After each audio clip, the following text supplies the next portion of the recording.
Welcome back to the Mastering Runeterra podcast with Jay and Bay, the #1 source for competitive Legends of Runeterra news and information.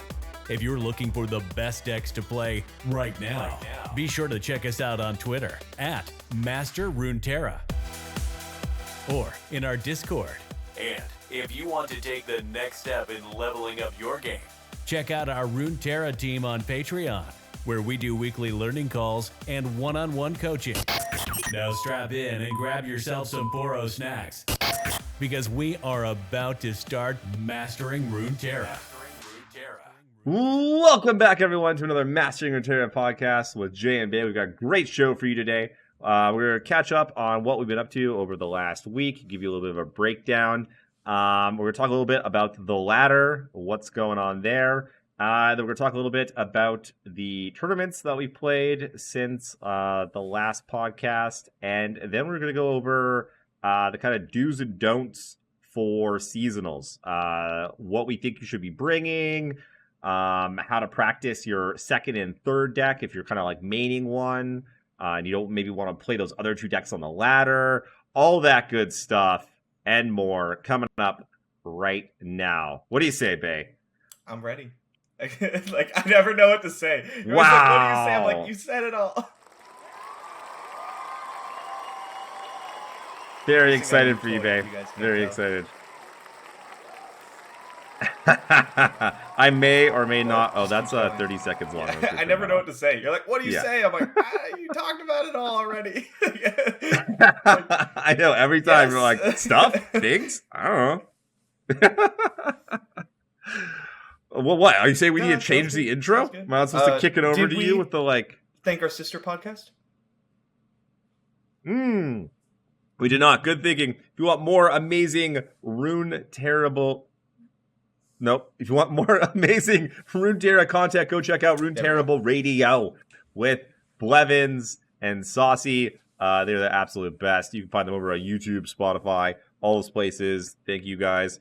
Also, thank you to all of our patrons who help us make this podcast, and all our sweet new YouTube you guys haven't checked content, deck techs, versus series, all that good stuff. We're producing stuff at a breakneck rate over here. It's an almost daily upload, so make sure you go check us out, Mastering Runeterra, over on YouTube as well. Okay, with all that out of the way, where do we begin? Since last Friday, we played OLS and we played the Dreamhack tournament. And I played OLS? Played on the ladder. Where do you want to start? I don't think so. Did we both play OLS? I played OLS. I didn't play OLS. You didn't play OLS. I see. Okay. Else. I don't know what it was. Probably like losing on ladder or something. But we did both play the Dreamhack. Could be. Yeah. Where do you want to start? Okay, so ladder. I have been playing, and I haven't really moved much. I've yo-yoed from 450 LP to 300 LP over and over and over again. That's pretty much like a daily occurrence for me now. And I've been playing Zoe Vi and Ezreal Draven pretty much exclusively on the ladder. I'm really just trying to get to 550 because then I could stop playing my main account and switch to my Smurf and practice tournament decks. But I just can't quite seem to get there. I can't break that like 450. Which is unfortunate because it's not like I'm gaining or losing any more LP, right? It's still like gaining 15, losing 25. I just can't like move the dial enough over. So yeah, I just want to do that. I think right now I'm at like 400 LP. You know what you should do? You should play our Lord and Savior Fresh Nasus and kick some absolute butt. I ping-ponged between 500 and 600 LP. I kept trying to get, it's like basically 620 was like top 9 or whatever, top 8, like front page. And I just every time was like 605, 608 and lose. And then like every time I get up there, then I go back down. And this time I went on ended up on a real losing streak. I went all the way down to like below 400. I was like high 300s until I finally realized that I needed at least one Rite of Negation in my Thresh Nasus list. And so I just started playing Ace's list and went on a nice little run back up to like 550, all the way back up. And I just lost 2, and I'm like just below 500 now. Yeah. But I'll take it. I'll take it. Much better than being back in the 300s. Yeah, I wouldn't know what that's like. But yeah, the grind is real.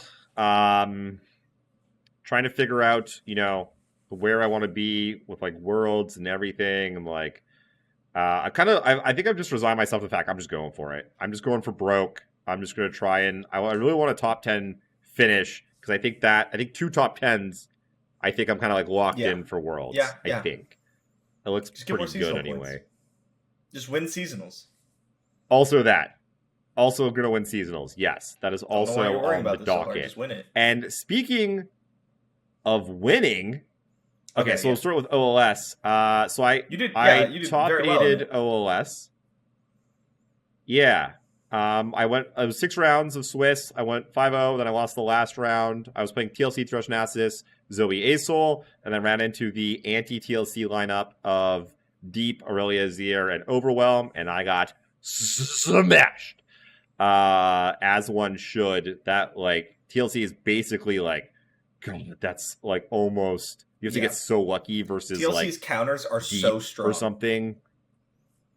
Or like the Thresh Nasus, TLC's counters? Like the oh yes.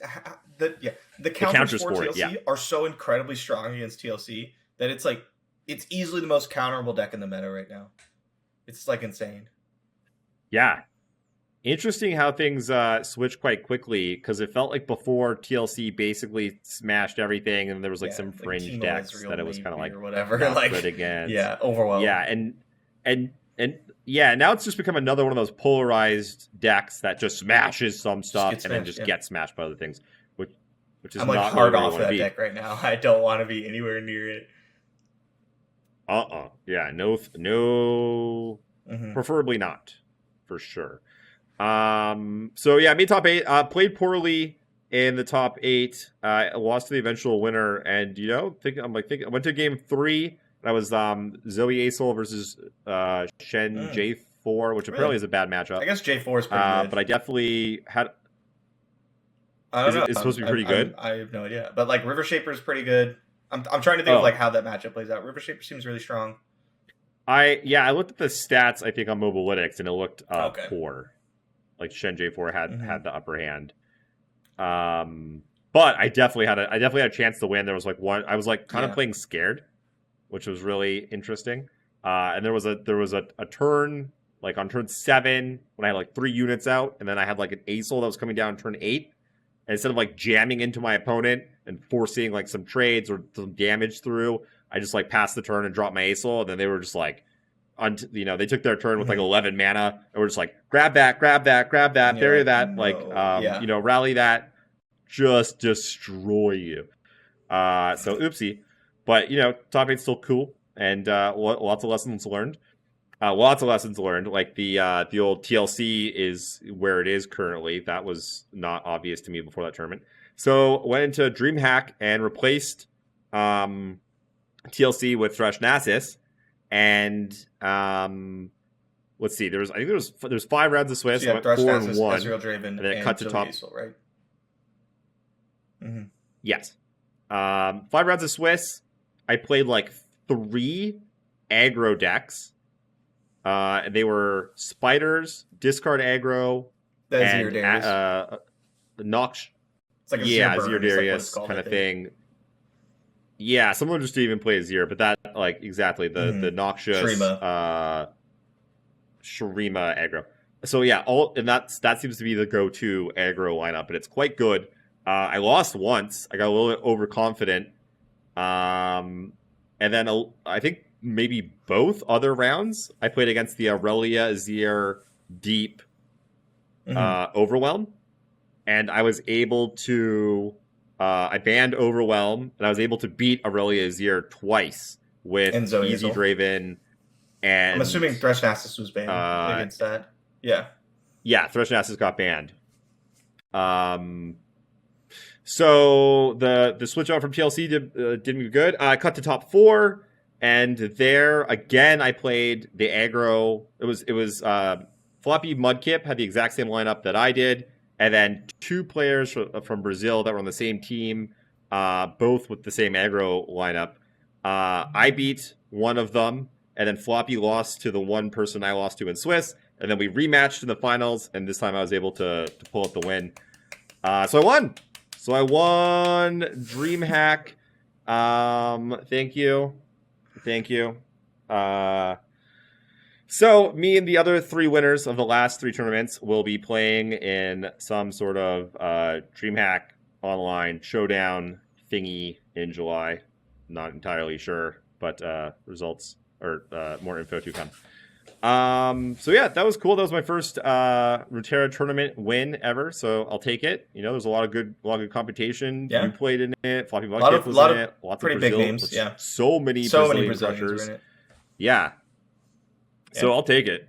And it gives me, you know, some confidence going into seasonals, and also another good reminder not to get freaking overconfident, because that's how I lost in the Swiss. I was like I had beat triple aggro twice already. Yeah. It was the same lineup, and I was like, let's go. You just got to autopilot it, and just got a little bit too cute, you know. Definitely messed up one turn versus a flipped Elise. And then just got basically like twice, kind of just, you know, a little asleep at the wheel. Like, those aggro decks are good. Strong decks. They are very good. They're no joke. And you know, like the slightest misstep or just taking like a little bit too much damage. Like I got Xaxes for like 16 damage when I had like 5 units on the board from spiders. Because they pulled like 2 of my units and like everything fearsome, and then like double brothers bond. You're like, oh.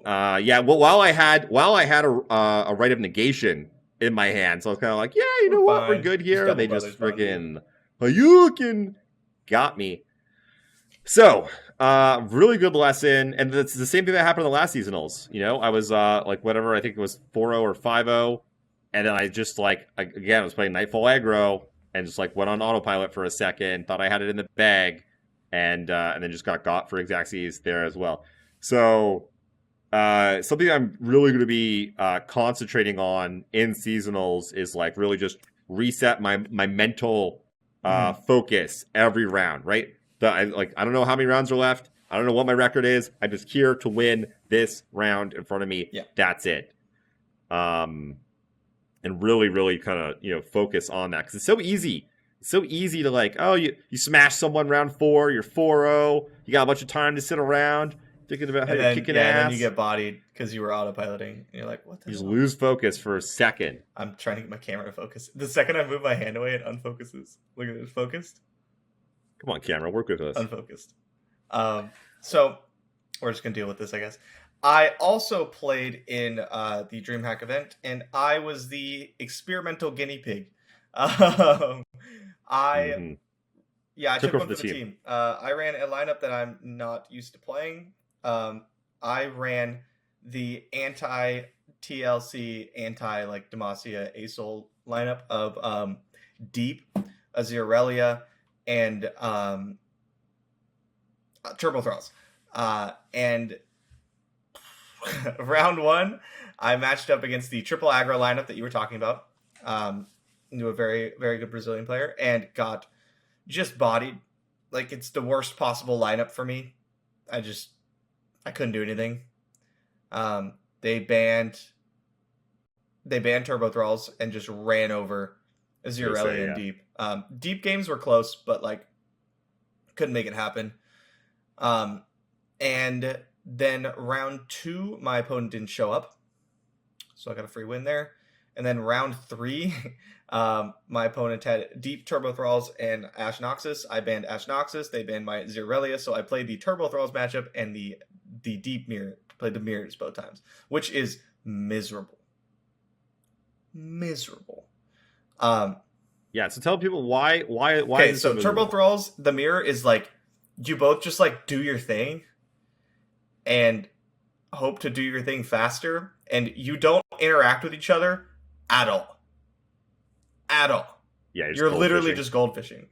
And so I like lost the mirror because my opponent watched me on like turn 7, and I was like, okay, like I could entomb this, but you have Watcher and I don't, so I lose. And that sucked.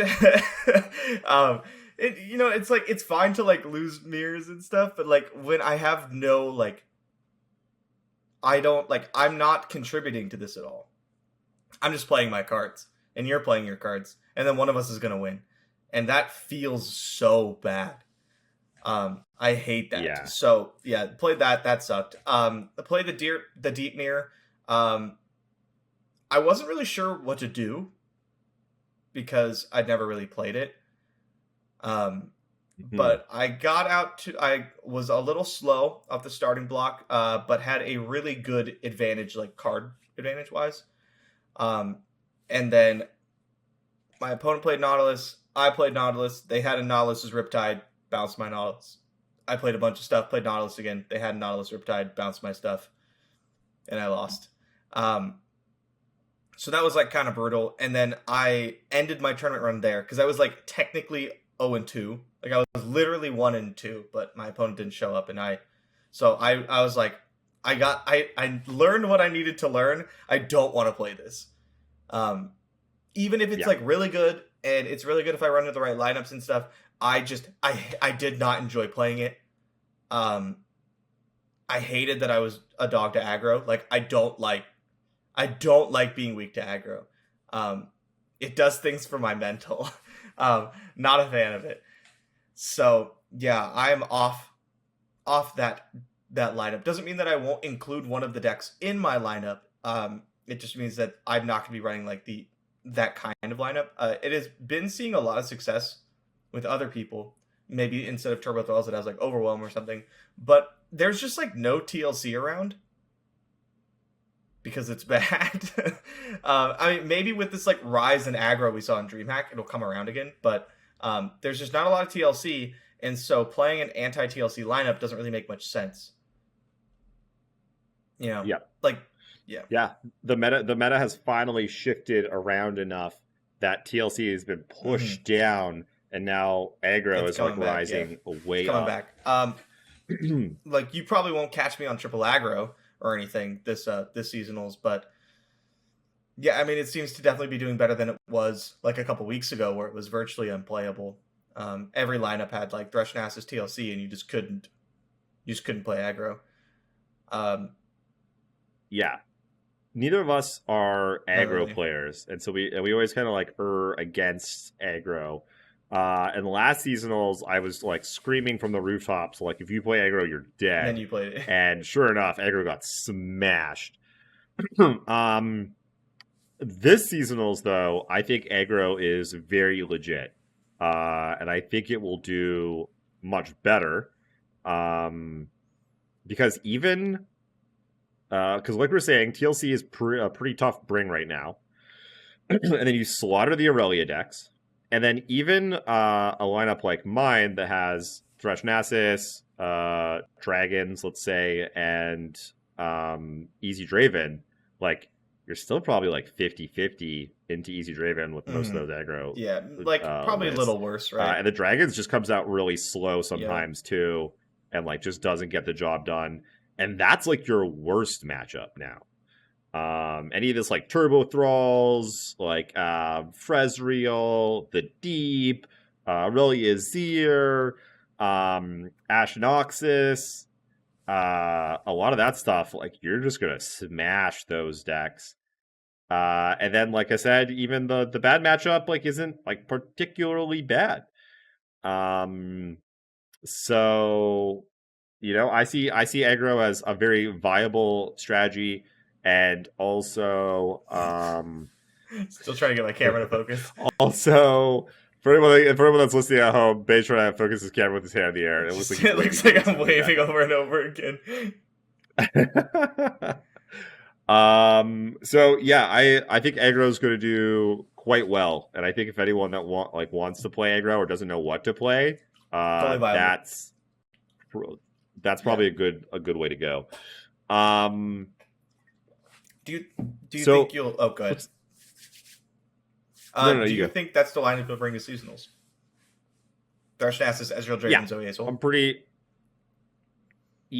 pretty sure it's basically like the same. So yeah, let's this is like kind of a part of a bigger topic that I want to talk to you about, like about how to pick your lineup and like how to do all these things. Like, so there's the reason that I'll play it. It's not just because I won this tournament, but like I've done well with these decks, and because the reason I've done well is because I know them really well. Like if I was to play the lineup that you played, I would get smashed because I just don't know what I'm doing. Even if I'm into TLC, like I'm probably still gonna struggle because I literally just don't know the decks that well. I've played with them, I've played against them, but the level that you need to be at it is like kind of ridiculous.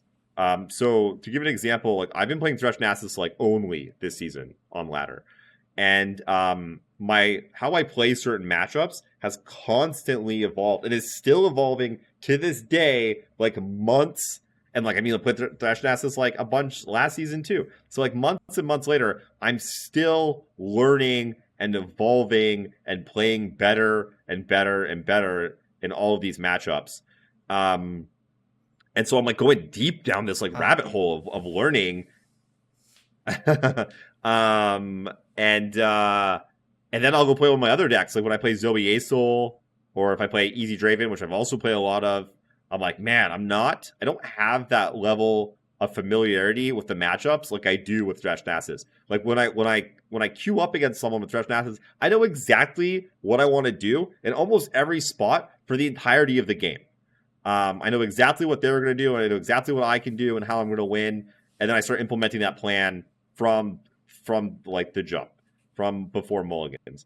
And I don't have that with those other two decks. I know how to play them, and I know the matchup, but I don't have that on lock, deep understanding of the matchup.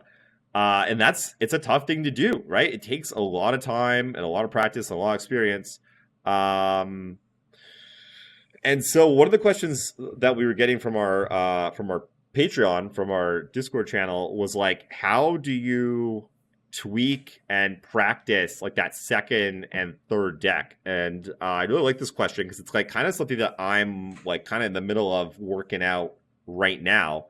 So like one of the things that I've been doing, so one of the things I also realized is that Thresh Nasus is the deck I played the most. It's also the deck that's going to get banned the most. It's going to eat the ban so much. So I'm going to be playing with Ezreal Draven and Zoe Azul for like a majority of the tournament. So like really, those are the decks I want to be an expert in. And another part of the question was like, how do you get experience with those if you don't want to play them on ladder? Which I don't want to play Zoe Azul on the ladder right now. And I played a little bit of Easy Draven while I was on my losing streak. It was like, oh no, I don't really know what I'm doing here quite well. And like did some losing with that as well. And so I don't really want to play that either. So let's dive into that kind of like whole sort of topic. So what I'm thinking currently, one of the things that I'm doing is I'm looking at lineups like that I'm likely to face. So one was the aggro lineup. I banned discard aggro. I played against the other two decks.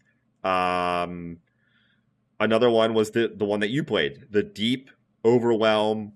Aurelia Azir. Yeah. So I didn't know, like, what should I ban there? I'd been told to ban deep. I didn't like playing overwhelm. If Aurelia Azir is an absolute crusher of a deck, it's like, what are you supposed to ban? After like did some digging in the stats in Mobalytics and looked at all three of my decks versus all three of those decks, and what I saw was that overwhelm smashes all three of my decks. We're talking like 60 to 70%, and basically every single one overwhelm is ahead, and that feels pretty correct to me. I feel like I'm just never beating overwhelm. They just always smash me. So I'm like, okay, so that means I'm going to be banning Overwhelm. And I'm like, what are they going to ban on their side? They're probably going to ban Thresh Nasus because it's pretty good into deep. It's pretty good into Aurelia Azir. So I'm like, okay, so that means I have Aurelia, I have Ezreal Draven and Zoe Azel. Ezreal Draven and Zoe Azel versus Aurelia Azir and Deep. I'm like, okay, so those are, well, I guess 4 matches that I need to be testing. Both of my decks versus both of those decks. Those are 2 matchups that I need to be, that I just know that I need to test a bunch. So you're probably not going to see those decks on the ladder either. So what I need to do is grab a very handsome co-host or anyone on my team and be like, hey, I need to practice this matchup. Can you just jam a bunch of games with me until I understand it? And that's what you need to be doing, basically. You need to be doing some targeting testing like that and doing that little thought experiment at the beginning of figuring out what exactly you need to be testing. You should be testing everything if you can, but time constraints, right? And also, like, people won't always ban the way you think they'll ban, so you don't want to be totally left out in the cold. But do a little thought experiment like that of the likely matchups that you're likely to see, or the likely lineups you're likely to see, kind of how bans will work, and then like practice those matchups. And if you need a team and you don't have one, you should come join our Discord, which is free for everyone because we're all up in there scrimming and practicing with each other. And that's like the whole point of the team. Okay, I've been babbling about this for forever. I could say more, but I want to let you have a chance to share some thoughts also. So right now, like, I don't know. Like, there's a few decks that I really enjoy. Like, I like playing Zoe Vi. I like playing Ezreal Draven. And the deck that, like, slots into that as much is Thresh Nasus, which is also very strong. So, like, obviously not upset about playing that. However, Zoe Vi is kind of in a weird spot.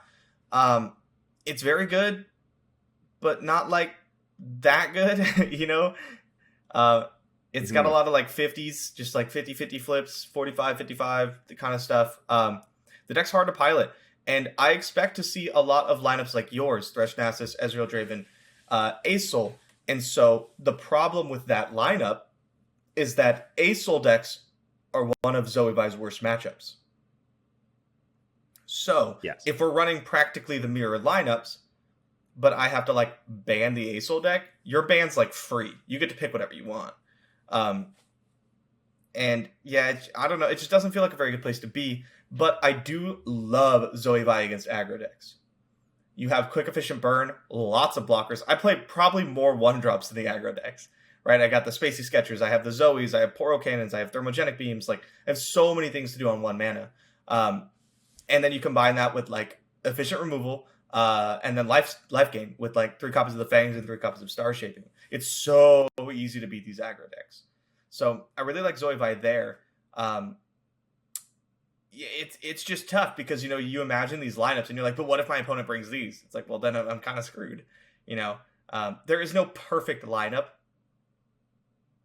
No. But trying to get as close as I can.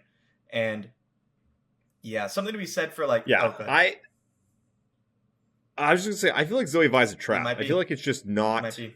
I feel like it's just the worst of the Zoe options at the moment. It's like the same as, like, when you're going in top 32 and you want to just be, like, a little bit bigger than everyone else, and, like, going Zoe Aesol or even like a Zoe Diana or a Shyvana Aesol. Like, it just feels like you're just doing that little bit bigger Targon thing.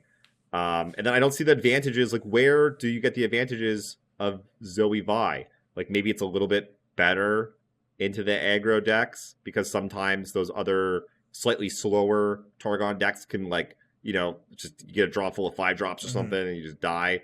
Like, that stuff happens. Or, like, you try to single combat, they, like, fervor in response and, like, you just kind of get blown out like that.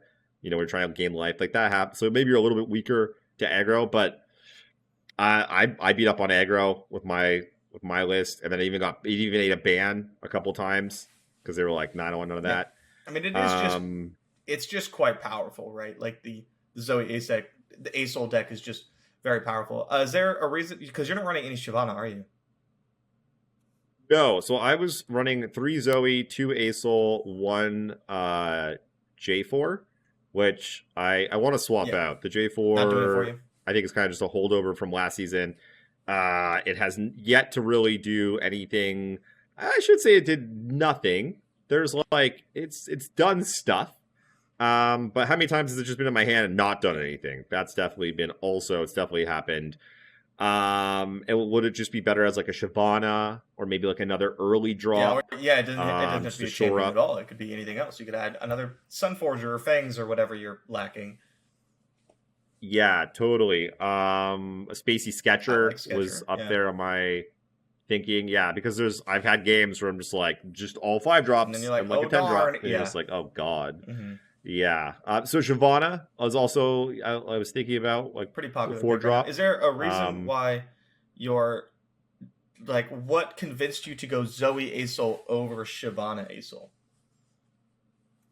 Yeah, good question. So in the OLS tournament, when I played TLC Thresh Nasus, this same Zoe Aesol list that I played the whole time, I actually just copied the winning list from the second or third Dreamhack tournament. So it was just their list. It was what won.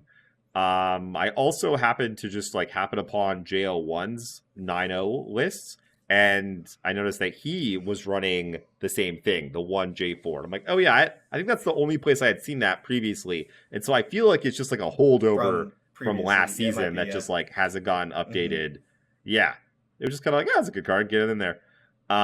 So that probably needs to be switched out. The whole deck even could use maybe a little fine tuning and stuff, because I haven't yet had the time, like we're talking about, to work on those second or third you gotta be decks. You gotta be like grinding ladder, and then you gotta be putting out content for some really cool YouTube channel called Mastering Runeterra.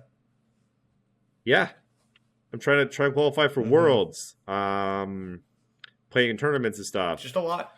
So yeah, we are basically full-time Runeterra players. Obviously, we're doing a bunch of other stuff also that sucks up our time. It's not like we're just grinding ladder all day. But people that have that are taking it, they have a 9 to 5, as seriously as us. They have a family, like that. Yeah, definitely tough. Yeah, you got to be very efficient. You got to be real efficient with your time. Mm-hmm. Yes. So okay. If let's do this. Imagine you're giving advice to someone that works 40 hours a week, wants to take the game seriously, but there's only so much time, right? Friends, family, work. And they're like, what do I do to prepare? What's your advice for them to prepare? I would say first, I think you need to lock in just about everyone. You probably want to be locking in your lineup this weekend, like early, now. If you don't have a lot of time, you should have figured out what decks you're going to play 4 days ago, right? Ideally, it doesn't happen like that. I get it, but yeah, if I switch decks, let's say Jason talks me into Zoe Aesol, I haven't played it that much, but I can spend 8 hours in 3 days before seasonals just practicing that deck, right? Especially if you have the other two locked in. Yeah, if I have I played a lot of Thresh Nasus and I played a lot of Ezreal Draven, maybe I want to add Zoe Aesol. Well, okay, I could just play a bunch of this. I can just jam games with Jason or something for hours. But a lot of people don't have that luxury. So yeah, I would want definitely to lock in the decks earlier. I always say this, but I would heavily prioritize playing decks you're already very familiar with. Don't hop on the hottest new thing. It will probably come back to bite you. I definitely think it's more valuable to have that expertise with the deck than to be on the right deck. So much. So especially much. if you don't have time to learn it. Really learn it. Yeah. Oh man. Yeah, even a deck. Yeah, even anytime I picked up a new hot thing, I just get smashed. Crushed. Yeah. I don't know what I'm doing. I win 2 games and I go, and then I lose a bunch because I don't know what I'm doing. Yeah, and then even I was saying, a deck I played Easy Draven a bunch. Played it at last seasonals. Played a bunch on the smashing ladder last seasonals. Guess what? Things have changed. My opponents are different. I don't remember a lot of this stuff that I used to know back then. I've forgotten a lot of it. So I'm still making mistakes. I'm making a decent amount of mistakes, and that's a deck that I played a lot. Now you can only imagine if I went to go pick up a rather new deck. So yeah, definitely play what you know. Lock in your lineup. If you don't have it locked in, lock it in today. lock in like all this like jumping around and theory crafting and all that stuff. It is not going to help you nearly as well as just knowing your decks and your matchups. Because if you give like, I don't know, pick the one of the best players one of the best tournament players in the world, whoever, take your pick of person, and you give them a lineup that's like even like not cohesive. If it's just like Thresh Nasus, Aurelia Azir, and like I don't even know, like discard aggro, or they could probably do a decent amount of winning if they were experts in those three decks. They're gonna do some crushing. They're gonna smash. Like JL1's a good example of like on the ladder, he's just switching through decks constantly, just switching through like 4 or 5 different decks so he doesn't get sniped. And he just smashes with all of them.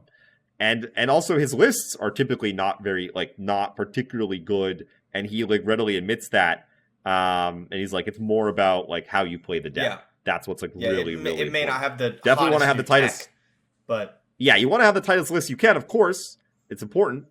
But being able to play the deck at a higher and higher and higher and higher level is like the most important, and it's the hardest thing to do as well. So that's where you should be spending your time. Figure out your decks and just get going, get grinding. Yeah, that's I think that would be my advice for anyone that's like going right now. Totally agree. Again, find the best players you possibly can. And yeah, another caveat. What do you think about this? Like when you and I are playing, typically we're kind of forced into one of us playing a certain role. Like if you wanted to test against Aurelia Azir or Deep or something, like I'm probably not the best player. Like I'll do it a pinch. Yeah. You know, I'll do my best and I can like be competent.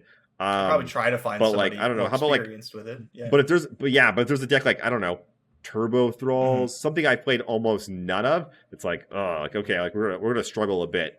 And so that'll probably happen to most people. We're like, yeah, maybe you have a friend that'll come play some games with you, but maybe they've never played Aurelia Azir before. And it's like, oh man, those results. Yeah, so if you're like, okay, no, the matchup's all right. I'm like 50-50. You're playing against your buddy who's not used to it. You're probably gonna get slapped. Like when you run up against people make that mistake in Magic all the time. They're like, oh, it's beating it in testing. Like, yeah, who were you playing? Yeah. You're playing some dude on the ladder. Won like, 2 yeah, who are in you? His life, and you're testing for the Pro Tour. Like, yeah, that's totally a consideration. Definitely. Oh, good. I was gonna say one thing that I used to do in Magic is that I would run in that very same situation where like I would test with people in my neighborhood, like my friends and stuff. And you know they would not take it as serious. They were casual. So one thing I would do is I would test it from both sides. I'd play both sides, and if yeah, exactly. You get a much better feel for the matchup in that way. And then you can also tell, like, if they're beating you or like that one deck is beating the other deck on both, when like no matter who plays it, like then you can kind of get a better judge of like, oh, that matchup's actually like good or bad or and whatever. Then there's another like caveat when I play, because you know, like we said, this happens all the time. I'll play a deck in testing that I'm not really used to. You'll see this on the versus video and stuff. What like I try to go more off how it feels than whether or not I actually win or lose. Yeah, you know, if I play 20 games, then I'm going to take the numbers more into account. But like, you know, we have such extensive like card game knowledge that in a matchup when playing it, I can probably tell you if it's favored or not, regardless of the actual outcome. And so I've had a testing session where I've gone 0-3 with a deck and decided this deck crushes the other deck. Yeah. It's very rare, right? But it does happen. So don't just like play 5 games and say, oh, well, you know, I won 4 and lost 1. So like, obviously I'm going to win, when maybe your opponent didn't draw their champions. You hit your 1-outer in a tight spot. You just made some mistakes. You went for some play and it didn't work out, but you probably just would have won doing something else. So don't just jam games and take note of the number. That's not enough. You really need to be like diving deep into these things. And then this is the time when you're like testing these matchups to figure out the ins and outs of the matchup. Like, don't just get familiar with it. Try to figure out what is really, really important. Like, for example, the Asol mirrors. You find out very quickly that quite possibly the only thing that matters is going Eclipse Dragon on 7, Aurelion Sol on 8. yeah, you can win the game without that. But like if your opponent does it and you didn't, and they had any sort of reasonable draw, you're going to lose the game. And so, I go ahead. I literally did not even like know that was like. I forgot how important that was until you mentioned it. I was like, oh yeah, like, you're right. Probably yeah, pretty good. To know. It's so important. I'll keep Aurelion Sol in my opening hand in the mirror. The literal most expensive unit in the game, and I'll keep it in my opening hand because it's just so important. I'm like, I'll find Eclipse Dragon, whatever. We'll make it happen. And then as long as you're playing like some units on curve, you'll be okay because the deck's not like snowbally like that. On board, it's not like Shen Fiora or Shen J4. I guess it's not gonna like. Yeah, your stuff just stares at each other. Yeah, everything has bigger toughness. You just kind of like just bounce off each other a bunch. And then you go Eclipse Dragon Asol, and that's how you win the match. And if you weren't really like paying attention to the first couple games or whatever, or like really diving into like how the matchup works, you might miss that. And if you run into someone on seasonals who knows that and you don't, you're probably going to lose. They're going to place higher priority on what's really important. Yeah, that's a huge thing. I want to touch on that some more because like it comes down to like the mulligans. Yeah. Right. So like one of the advantages that I have in Thresh Nasus over a lot of people is that like I can mulligan with the deck quite well, and it's because I know what's important in the matchup, and it's got to be like that in every matchup, right? Like you're saying like the Asol mirror, it's like basically who slams Asol on 8 wins like a huge percentage of the time, and you can like there's a lot of matchups where you can kind of boil it down one or two things to these little things. And the more Thresh Nasus versus Easy Draven often comes down to just throwing a big puppy at their face. It's getting enough slays to play Nasus on 10 and immediately atrociting your opponent. Lots of games end that way. Not all of them though, but like lots of them. But and if you're aware of that, if you know that that's an insta win condition for you, then you build the game around that, right? You don't play your Nasus on 8, even though you just drew it and it looks pretty good. You just keep getting more slays, and you count them. You go, okay, Nasus at 11, my opponent's at 14, so I'm going to Ravenous Butcher my Ravenous Butcher, right? Like, because I need to get to that many slays, because I have Nasus Atrocity, and I just need to wait till 10. The more familiar with the deck you are, the more this comes up. Where it boils like the rest is kind of whatever, but it really boils down to like these one or two different things. You see me mulligan literally everything that wasn't Lee Sin and Deny against Deep when I played Lee Sin. If it wasn't a combo piece or Deny, I'm mulliganing it because I knew the deck was too slow to beat me in a reasonable time condition, and if I put Lee Sin on the field and had Deny for their like one of vengeance, I could not lose this game. Just things like that, to where it like completely changes how a matchup works. Otherwise, you're just playing a normal game, and like maybe you're favored, maybe you're winning a lot, but you don't quite understand why, and then you like really really boil it down. There's a lot more examples that I'm not thinking of right now, but it happened a lot more to me in actually in Magic. I would play Pauper a lot, and I couldn't afford like a real deck on Magic Online, so I just played Pauper all the time, and I would play Magic Online all day. And it finally got to the point where like I would start up a matchup, and I'd go, okay, as long as I have Lightning Bolt on 3, into Mold Drifter on 5, and a counterspell for this one card, I win this matchup. And like that's just how all the matchups were. I like understood exactly what I needed to do to win.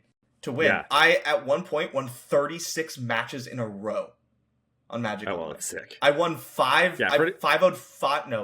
7 leagues in a row. It was insane. Wow. Which obviously there's a lot of For luck anyone that doesn't know, Pauper is like using all commons basically. It's like all the very inexpensive like weak kind of cards. There's a format where you can only play those, and it's pretty fun. So this is like, and so matchups come down to basically they end in the same sort of way very often. They only go one of a few ways, and figuring out what those ways are and how to guide the game towards one of them, and also counter the ways that your opponent gets to theirs, is like what it's all about. And so when we're talking about like having a learning mindset when you're playing games, like you're not on the ladder just like I want to go 1 drop, 2 drop, 3 drop, 4 drop, kill them. again and again and again and again. One, that's probably not winning because of just not how the game works.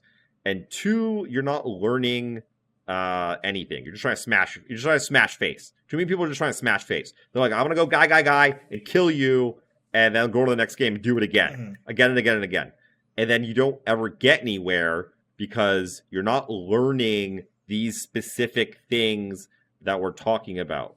And that's why you see lots of people plateau at the different levels because that's their mentality. They're just trying to smash face better than they were smashing face yesterday.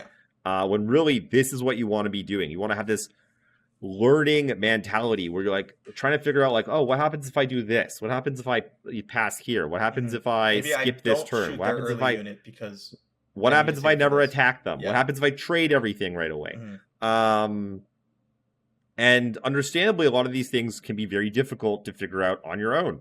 And I don't figure out a lot of them by myself. I figure out all of them by listening to Bay mostly.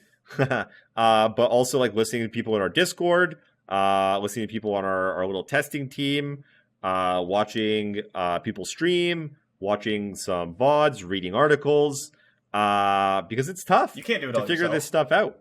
No, there's so much. But what you got to do is one, be learning all through those ways, but also when you're playing your games yourself, like I've figured out a lot of this about Thresh Nasus, but that's because I played that deck a bunch. But when I'm playing it, I'm trying to learn these things. And I keep trying, like I said, I'm trying different strategies out, different mulligan strategies. Things like, what if I mulligan everything and go super aggro in this matchup? What happens? What if I instead keep all my spirit leeches and glimpses and like draw a bunch of cards and play more controlling? What happens? And so I'm constantly doing these things until I figure out what works and what doesn't. But it takes a lot of time. Yeah. But that's what you want to be doing. That's the mountain that you climb, and that's how you prevent yourself from like plateauing. There's something that comes up a lot. I call them forks. Like from chess, but it's completely different. So what I mean by that is that there's a point in the game where an important check happens. In Runeterra. So like we're going to play the game normally, and then we're going to get to this point, and there's a fork. Either this thing happens and this deck wins, or this thing happens and this deck wins. And so a good example for that is like aggro versus like the ASO decks, right? So you play normally, you play your early units, they play their early units, and the fork happens on turn 4 when you play Solari Sunforger. You either hit with Solari Sunforger and you win the game, or they Noxian Fervor their unit and you don't get a lifesteal and you lose the game. That's the fork, right? That's the big fork in the matchup. So to go around that, I look for Solari Sunforger and single combat. And I make sure I have spell mana on turn 4 when I play Solari Sunforger. I will not single combat before then, no matter how good it looks. Because I know that if I can hit with the Solari Sunforger, if I attack, they block and they fervor my face and I single combat them, I'm going to win this game.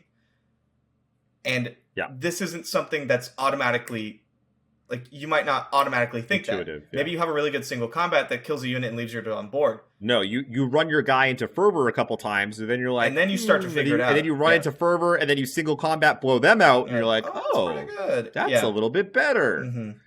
So funny that you mentioned this, because so right before we recorded this, I was playing on the ladder, and I played against M-Tuck, who was playing Ezreal Draven, and I lost by like literally I had close, Atrocity with a flip Nasus and was one slay away for like a bunch of time. The game went super long. So he actually messaged me after the game and was like, hey man, GG's, just wanted to say you're one of the better Thresh Nasus players I play on ladder in that matchup. Aw, thank you. But the relevant part, he's like, I can tell when you switch from aggro to control in the matchup, and when you do, it gets really difficult to close out games. So like, he's very aware of what I'm trying to do, because in the early game, I'm trying to smash him as fast as I can, get a bunch of damage in, a bunch of slays are great also, and then like we were talking about, I try to set up that Nasus Atrocity late game. At any point, if they could tap completely out of mana, you could drop a Nasus, untap, throw it, or you go to turn 10, with 3 spell mana and just do it all at once, and there's literally nothing they can do about it. Yeah, because they can't damage it and then like guillotine or because you can't target with guillotine until there's actually damage on it, so you can't put them on the stack.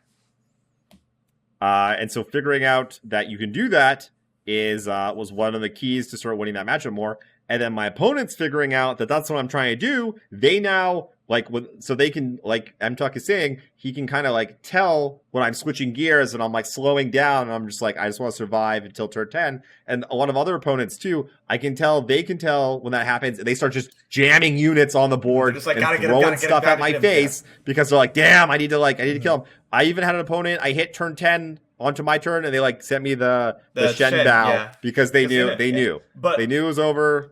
But this wasn't really the case 2 weeks ago. Right. This wasn't exactly how we played the matchup. I'm sure a few people did, right? But like, I just hadn't played that matchup. Yeah, enough. I was jamming my Nasus in there. I was trying to slam. The general like Masters community didn't play that way. Like that, I would play against it on ladder all the time, and like nobody played that way. Once in a blue moon, it happened, and I think it was more like circumstance. It just happened than anything else. Yeah. And nothing premeditated. But like now that's the standard way. That's the standard way to play the matchup. If you're on top of things, like if you're in the know. And I still remember how it happened for me. I remember specifically I was on like turn 8 of a game, and I was at 20 life. My opponent had no board, and I had a Nasus and an Atrocity. And I was like, I can just jam this Nasus out there. Wait a second. Yeah. And then I was like, wait a minute, why don't I just wait 2 turns and just like big ups it into their face? I'm like, is there nothing they can do? There's nothing. Yeah, you're looking through like the mobilitics of Ezreal. Look at their deck list. I'm like, okay, let's try that. And so sure enough, I'm like, pass to them. They pass back to me. I'm like, Nasus, throw it to your face. And they're like, concede. And I was like, cool. Maybe this is how I start approaching this now.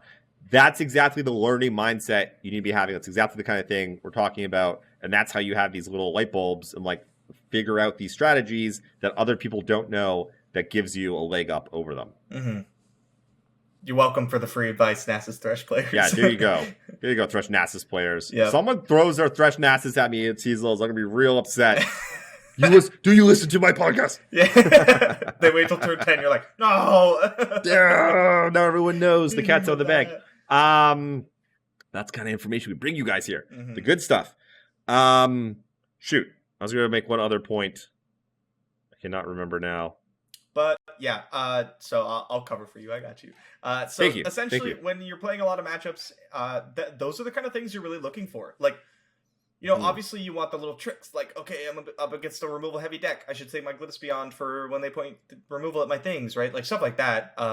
And generally, like, okay, am I the beatdown here? Am I not? Like, am I defending? Am I attacking? What am I doing here? But like, there's always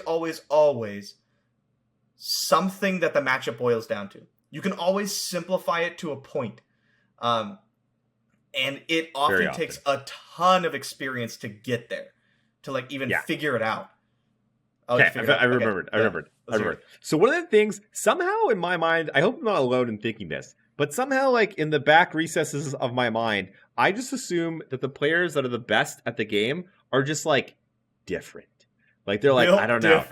They're built different. Literally like in my head, they're like these like, they're like faster, stronger, better. Like they're just like, you know, like you're trying to like play in the NFL or something. Damage like to everything. Yeah, they like, all have one extra health, they're just they cost better. One less. Yeah, they're like literally just built different, as if they were born that way or something. But the reality of the situation is like, imagine like one of those old school mining games where like you start at the top and then you mine down. I don't know. I'm sure there's a game that was like this. Imagine a 2D, like an ant farm. Just imagine an ant farm, and you're mining down into the ground. Listen, go with me on this analogy. Don't make that face. And as you dig down in there, you find little pockets of information, right? There's little pockets of like little nuggets of knowledge that you find, and then you keep digging. And sometimes you go back up and you get nothing. Sometimes you go to the side. Sometimes you just find other relevant information, and sometimes you go down and you find like new information that's like better. Basically, the farther down you're going, you're finding new, better information, or just new information, which is always helpful. So what's really going on is that we are all digging down, trying to find this information.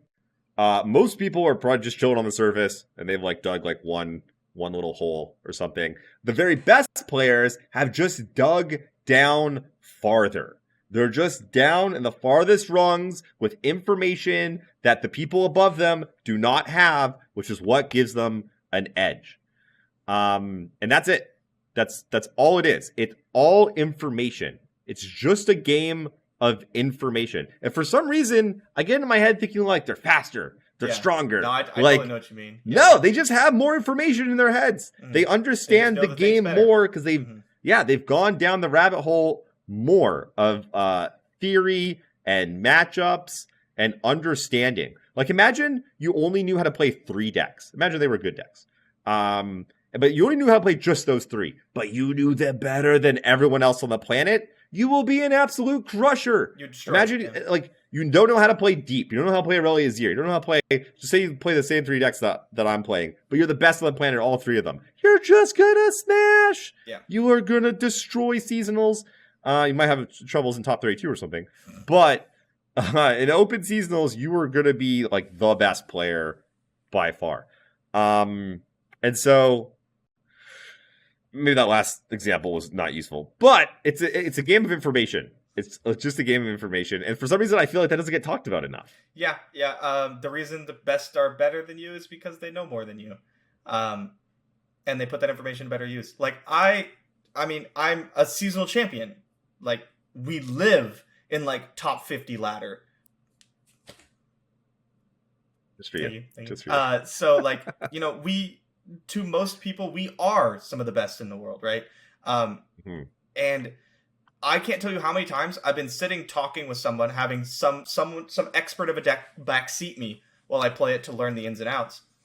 And I'm going to do something, and they say, "Oh, well, obviously we do this here," and it is not what I was going to do. And you go, yeah, "What? All the time. Obviously, why would I ever do that?" And then they're like, "Oh, well, this and this," and then they probably have this, and then 10 turns this later, is really what matters in this matchup, and then that opens you up to this in 3 turns, and you go, "Oh yeah, obviously, like, duh, I definitely got that, right?" But like, I'm taking that away from you. Okay, I'm done. They just the masters of a certain deck, like they just know these things, and other people probably don't. And that's why they seem so good, is they just know what they're doing in a matchup. And this applies to a lot of things, not just like card games. A lot of other games, like fighting games and stuff. Like it's the exact same thing. People who really understand the ins and outs of matchups are the people who really succeed. Knowledge is power. Knowledge is power and all that. Yeah. And so when everyone's, I don't know, I feel like, and so when people are trying to get better, I feel like they don't hone in on that. Yeah, they're like, "Oh, I just need to make myself smarter." You know what I hear? All the time. Tell me. Everybody asks me what I should change about their deck to make it better. Everyone asks me. Everyone asks me what's the best lineup. What do I think of your lineup? What's the best deck I should be playing? Because it's not the deck that's carrying you. It's not the deck. It's you that's carrying the deck. And I always tell them,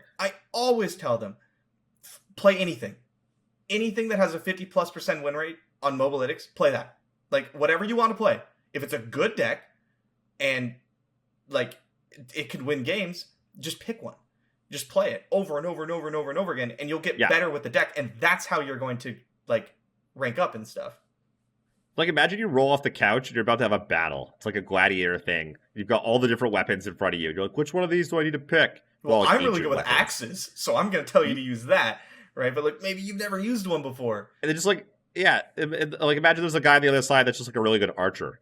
Like, guess what? Doesn't really fucking matter. Like, they're just gonna pick you off. Like, they know how to do their thing really well. Use their bow anyway, and they're gonna do it. They're just gonna shoot you with their arrow. Like, but good fucking luck. Bows, bro. It's like stop. The reason you're not ranking up or not winning tournaments is not because you're picking the wrong decks. I mean, maybe you are. Stop playing Scargrounds. Yeah, there is. But like, if you're playing like the same decks that other top players are, and you're not like ranking up or winning, it's because of you. And that's not like a dig at people, right? Like this happens to me too. I'm sitting Ace. There. Yeah, look at Ace. Man wins with everything. Or JO1, they win with everything. And I'm like, because sometimes I sit there and I'm playing the best decks and I'm losing, and it's so easy to fall into that trap of it's the deck, it's not doing good anymore. I'm running into bad matchups. Like the deck's like I'm just drawing poorly, but like other people are winning with the deck, so it's my fault. Like there's something I'm not understanding here, and I go through that cycle like once every few weeks, where I have to remind myself that I could be doing things better. 100%. Yeah, I remember that dawned on me back in the Go Hard days when Ace, again, was at the top of the leaderboard, and I tried playing his deck list, and I just got bodied, I got smashed, and it was like, okay, we're playing the same game, the same list, but he's winning and I'm losing. What's the difference? Oh, it's me. It's me. Yeah. It's me. He is doing something different than what I am doing. And still to this day, he is that beacon for me where I'm like, like his lists are not special. If anything, they're very generic, almost they're very on generic, purpose. Boring. Usually, like he a is few just weeks very, behind the, very, like, very good meta. at playing them. So guess what? Get better. Get better. That's literally all you got. I don't want it to come across as negative. Like, oh, it's because you suck. That's why you're not ranking up. Like that's not the message I'm trying to send. We all suck together. That's not the message I'm trying to send. And for me, it's actually a very like untilting, like kind of motivating thing. Like the only reason I'm not doing better is because I'm just not as good yet as these other people. And isn't that so much better? That's so much better. Completely within your control and not completely not within your control. Like if you're trying to win the lottery and you're like, come on, baby, one time. Guess what? Doesn't matter how much you flex when you buy those lottery tickets. Like it's just not within your control. And that's why nobody likes RNG. And that's not that. This is not that. This is not what we're talking about, completely within your control. You get to decide how good you are. You won't win every game. You will get bad RNG, but like you can win most of them. And yeah, like that's what we're all fighting for, is just to like keep leveling up, just keep getting better and better and better, because that's really what it's all about. And if you're looking for a place to do that, there's this YouTube channel called Mastering Runeterra, where man, they got these deck techs and these versus videos. And if you're looking for a community of people to talk with and improve with, man, there's this Discord, also interestingly titled Mastering Runeterra. Weird. Come check it out. Yeah. We do coaching, one-on-one coaching through Patreon. The resources group coaching there. Kind of with our team calls where we do team Q&As. Calls are fantastic. We got good stuff, guys. Check it all out. Yeah. Okay, well, I think that is it for us today. Bay, 1 week left. Ranted long enough.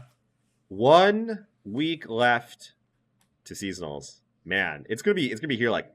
Like that, yeah. This gonna be season doing has gone by quite fast for me. The podcast next week before we know it. Just be like, oh hey, it's tomorrow. Yep. It's literally tomorrow. Good night. Also, special little shout out. We are doing a a live taping of the episode brought to you by Riot in their Road to Seasonals. This will be Monday the 21st at 1 p.m. Is that correct? Pacific time? Double checking. Do you remember? Nope. I just show up when you tell me to. Faster. That's true. Yes, 1 p.m. Pacific, Monday the 21st. Not entirely sure where we're going to do that yet. It's going to be on Twitch or YouTube. Channel. One or the other. Just subscribe to both. We'll let you guys know. Covered. Yep. Okay, well, with that, I think we'll say goodbye! Bye, guys. Peace. See you next time. Thank you so much for listening to the Mastering Runeterra podcast with Jay and Bay. New episodes come out every Friday. If you haven't done so already, be sure to join us on Discord, check out the Patreon team, and have a look at our deck database on Twitter at Master Runeterra. Links to all of these can be found in the show notes and description.